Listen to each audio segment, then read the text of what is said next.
Our neighborhood was supposed to be the kind of peaceful suburb where people walked their dogs in the evening, kids rode their bikes freely, and everyone waved when passing by. At least, that's what the real estate brochure promised. But behind the pastel-colored homes and neatly trimmed lawns hid something else, an HOA that took itself way too seriously. And at the core of it was their so-called security team, a group of wannabe tough guys who treated parking violations like federal crimes. I usually ignored them because dealing with them was like arguing with a brick wall. But what happened the day my daughter visited changed everything, because they messed with the wrong family. My daughter Emily had been away for months on a high-priority assignment. I barely heard from her unless it was absolutely necessary, but that's the nature of her job. Most neighbors knew she worked in law enforcement, but no one, not even me until 2 years ago, knew the extent. She was an FBI tactical commander, leading operations most people only see in movies. She was highly trained calm under pressure and able to neutralize a threat in seconds. So, when she texted me saying she'd stop by for dinner, I was excited. I spent the whole afternoon preparing her favorite meal and cleaning the house like I was preparing for a president. She arrived around 6 p.m., driving her unmarked black SUV, nothing fancy, just standard federal issue.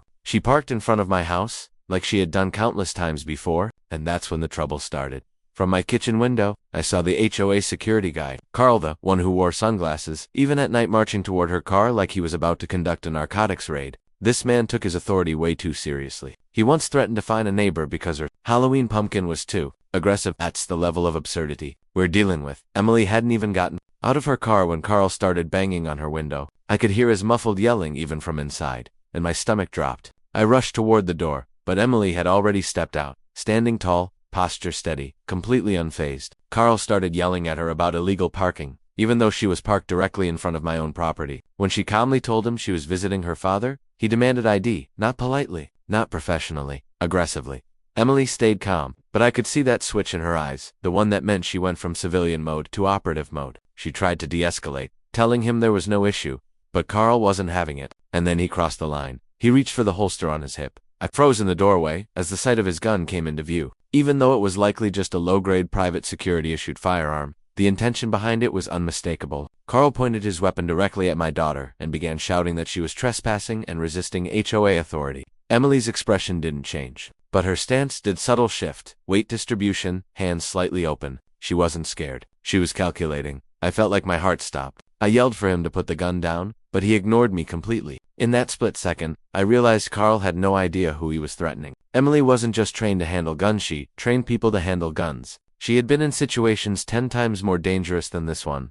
Emily's voice cut through the chaos, calm, stern, commanding. She told Carl to lower the weapon immediately, because he was committing a felony by threatening an unarmed civilian on private property. But Carl wasn't listening. His ego was too inflated, and he was too busy trying to look powerful. He kept his gun pointed, hand trembling, shouting nonsense about HOA bylaws. He should have stopped there. He should have listened, but he didn't. The moment his finger brushed the trigger guard, Emily moved. It was so fast I barely saw it. 1 second Carl was pointing a gun at her, and the next, the weapon was on the ground. His wrist twisted behind his back, and Emily had him restrained with effortless precision. She didn't hurt him, she was too professional for that, but she made sure he wasn't a threat anymore. Carl screamed in shock, more embarrassed than injured, and that's when Emily pulled out her badge, not slowly, not dramatically, but with the kind of controlled authority that instantly changes the tone of a situation. The badge gleamed as she held it inches from his face.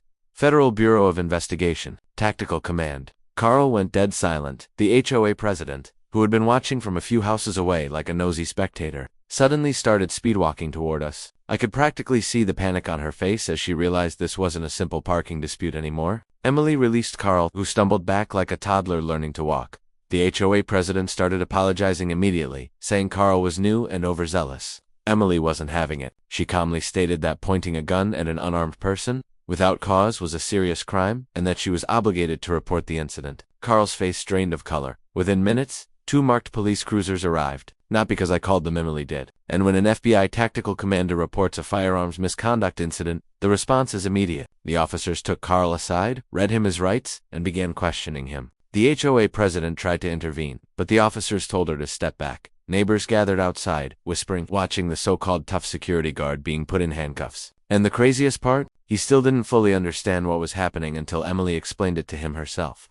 "You pointed a loaded weapon at a federal officer," she said coldly. "You're lucky I disarmed you instead of defending myself with force." Carl's knees nearly buckled. It didn't end there. An official federal report was filed, The HOA was investigated for hiring unlicensed personnel. Their entire security team was disbanded by the end of the week. The HOA president was removed from her position, and Carl, he faced charges for brandishing a firearm and threatening a federal agent. His security career ended before it even started. When the dust settled, Emily finally walked inside with me. She shrugged like it was nothing, as if she hadn't just shut down an armed confrontation in under 5 seconds. I, on the other hand, was still shaken, but she smiled, placed a hand on my shoulder and said, "Dad, I deal with tougher guys before breakfast."